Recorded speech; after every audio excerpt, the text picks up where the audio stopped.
Hello and welcome to another video. So we have an Aegis Haven deck revision post-nerf. We've got not too many changes, just a few things that fit this deck a little nicer now, and compared to what we'll probably be seeing in the future, I tried to prepare ahead a little bit. So we're keeping the Snow Whites purely for their value. They can trade up into 3-drops and trade into practically every single 2-drop without too much hassle, and can avoid most board clears outside of Banishes. So they are a pretty sticky card, along with the Heavenly Hound combo. So they have a lot more pros than they do cons. While you can't trade into a 4-drop, you're definitely going to be trading into more 3-drops, which is not too bad. We've upped the red burn count to 2, being a solid block card. It blocks out most damage for large decks such as Dragon, which is nice to have that little bit. It's a good card to play on turn 8 right before an Aegis drop, just because you will block out that turn of damage if you have nothing else to play. We're running Triple Hollow Dogma, one of the few cards in this deck I would probably drop to 1. I'm just debating on how I want to handle that. Hollow Dogma does function nicely with the Sacred, the Tribunal, and the Beast Call on pretty much any situation, those being the only 3 amulets, but I mostly like to use a Hollow Dogma on the Beast Call for turn 3, proccing the Beast Call and allowing us to have a 4-4 and a 2-1 on turn 3 for that little bit extra tempo that we might need in some matchups. We are running double Priest and double Judge. They're mainly to combat early game for Blood, early game for Shadow, even maybe some late game on Shadow. They just work really nicely with those Banish effects. The Dark Johns being a nice little boost, also comboing well with anything of a higher stat line, and allowing us to clear small boards, which isn't too bad for late game damage, especially with the Aegis not taking damage from it and getting this stat boost on its own. Other than that, pretty much standard, and we'll talk about the mulligans when we get into a game. Our first matchup is against Shadow, which I can see being a pretty top tier deck once things roll around a little bit. I mean, they've still got the Hector, which is just really strong. So that's really hard. To counter Shadow, you do want to have Priest or something like that. But in this case, I do drop the Priest just because we were going first. So I wanted to opt for some more early game. In this case, going for the Sacred Plea for turn 1 is always the optimal play with Haven. You want to be playing that Sacred Plea on 1 for as much as you can. The next best play would be to go into a 2-drop for Beast Call or Snow White. Even a Hound if you have to against an aggro type deck. Unfortunately, this hand was a little weak with its drops, getting us mostly higher drops, meaning we have to skip a couple turns. Fortunately, that Sacred Plea though should make up for our loss of draw. Not really drawing anything else, but Tribunal does get to be played, clearing out the Soul Squasher and setting up for a future clear as well. That's what I really like about the Tribunal. So now we've kind of reached mid-game, we can really focus on making sure they can't do anything. This Bone Chimera I leave on board because it's not a big threat, and I would rather clear it with Judge, just so they can't get the proc or the shadows, which is what you want to do when you're facing against a shadow deck. Limit as many shadows as you can so they cannot proc a Hector, so they cannot proc zombie, I don't know, Death Breath, so they can't, you know, proc all that. All those big cards that are a real pain to deal with. That's what Haven kind of does quite well. I've even been finding that, as you'll probably see, Dragon matchups have become slightly easier. I don't know whether that's just a feel, because nothing major has changed between the matchups, but we'll soon see how that changes in the coming weeks. They go for the second Bone Chimera this time, deciding that they want to go for the trade. Not a bad option. I mean, one of them is going to get Tribunaled, so they can pretty much guarantee their 6th Shadow. Sorry, 5 Shadow, because the counter obviously counts preemptively. But our Curate, a nice little bit of heal. Just, you know, nice 7-drop. Not much else we can really play that I wanted to drop yet.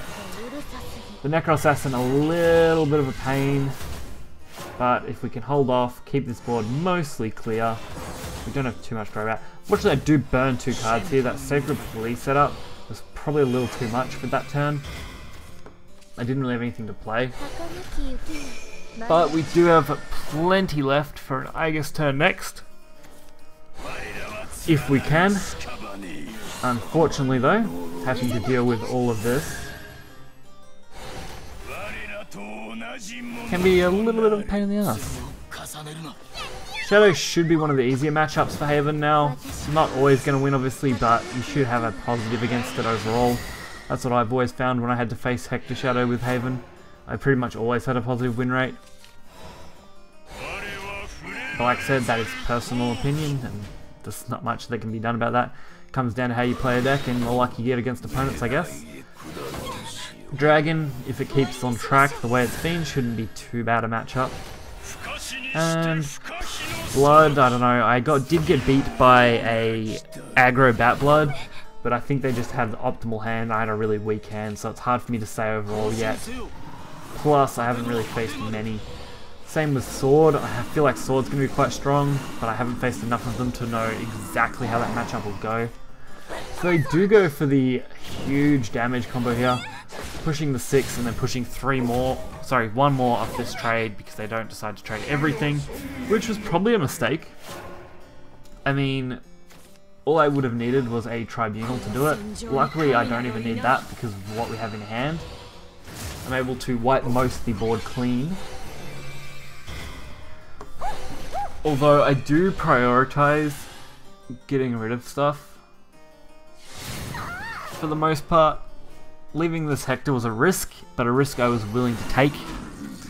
I mean, I would have probably have lost to another Hector, or been very, very close to losing. I think that would have put me to 1, but it was worth the risk to get that lethal off.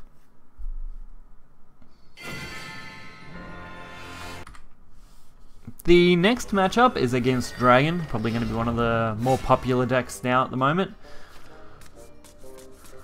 We haven't really seen how the meta and Dust will settle with these nerfs, but Dragon always seems to be quite a strong deck. It was overshadowed by Blood because that was a pretty good counter, so I'm hoping that other decks will keep Dragon in check, so we don't end up with a Dragon Shadow meta again, where Haven's the only decent counter against Shadow, but loses normally pretty hard to Dragon. It'll be interesting to see. So they do go for the Dragon Oracle, optimal Dragon turn. That's exactly what they kind of want. Fortunately though, I do have double Beast Call, so I do manage to get that out for turn 2, meaning I don't have to worry too much about the rest of my hand. As long as I can hold my ground, I should be pretty right.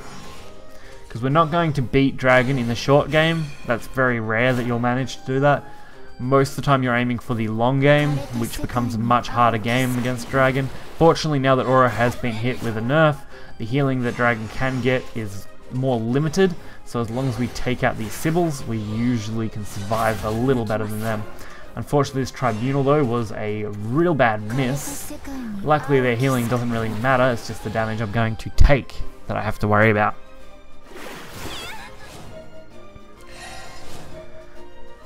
And of course, with double Sybil here, having to deal with both of them. Not impossible, I mean, we've got all the things to do it. March Pairs Tea Time does get the double trade off. I still think that is one of the best cards. A lot of people have seemed to thought it's either overrated or underrated. I think it's just balanced where it needs to be, I guess. It's definitely strong, has a lot of effect. They could try to change it out a little bit, but I feel like anything big would really hurt the card, and I don't like seeing big nerfs. Big nerfs are kind of upsetting. When you're going into your game, designing a card, and then have to absolutely gut it just to balance the game is kind of a sad thing to have to do. Locally here, Judge being the optimal counter to the Sybil. Just getting to draw a card, banish that, hit them for 2 damage. Why not? Hold on to these couple of evolves while we can. Genesis, pain in the ass, dealing a shit ton of damage. Luckily though, Tribunal is an easy takedown, and we can easily play Curate to regain 5 of that health. So only taking 2 total damage from that overall. And this time spending the evolve for the extra damage since they weren't going to get the easy clear on it, and hopefully setting up for the Dark John next turn. Fortunately, Bahamut, well, making my life a misery. gets a pretty nice trade. Luckily though, Tribunal, optimal counter card for Bahamut, and setting a defensive wall for a future Bahamut.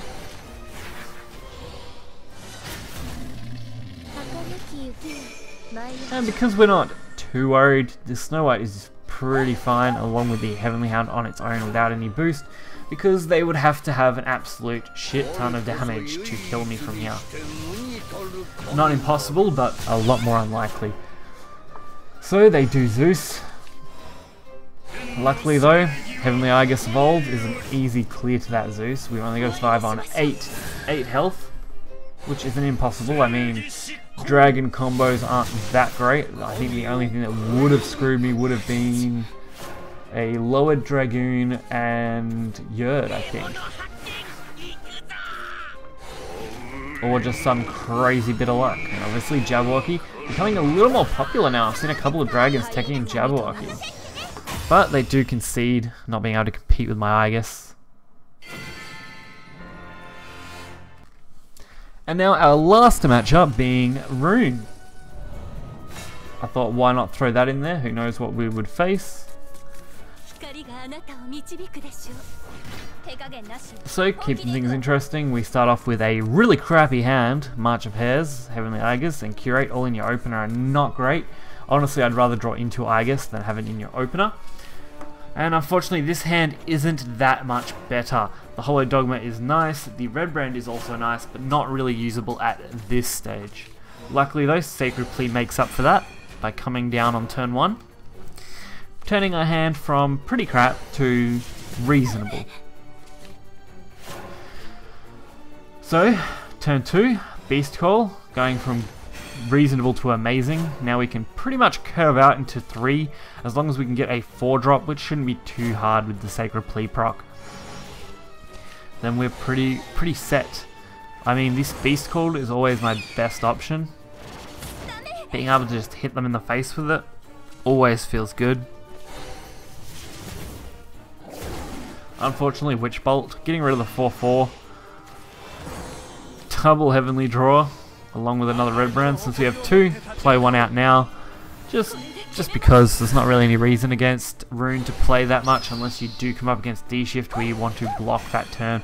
Fortunately though, since we do have another one in hand, I didn't see the need to hold on to both, because if they do drop D-Shift and I drop Red Brand before that, we are going to at least block them out for the most part, and we should win in the following turn, if that ended up being the deck they were playing. So you got to make a few assumptions based on what you see, make hopeful texts and hopeful plays just to kind of keep the board on your side. Luckily, turn 5, March of Hares Tea Time is such a great card. Perfect 5-drop for Haven here. I still deem it a bit better than Lion. I mean, Lion was really a solid 5-drop for a long time in most Control Haven variants, just because of its damage. But now that we have Dark John on 6, which does pretty much the same as Lion, but also gives you a stat boost if played right, this new March of Hares is much better. Just for that 3 face damage potential and the decent trade, or double trade, depending on how you want to play the card. Petrification though, coming down to ruin my Snow White's day, and we did play the second Red Brand just in case they were going for a super early kind of D-Shift combo. I didn't want to take any chances there, and I wanted to hopefully build up some damage on board and force out cards, but they started playing Earth Sigils, so I'm not sure exactly what they were playing at this point. It was kind of a nerve-wracking experience to go, wow, they're not playing D-Shift here. Luckily though, pushing that extra 3 damage plus the Evolve and the Heavenly Hound with the Snow Whites on board are pretty sticky. I mean, it's not easy to remove all that.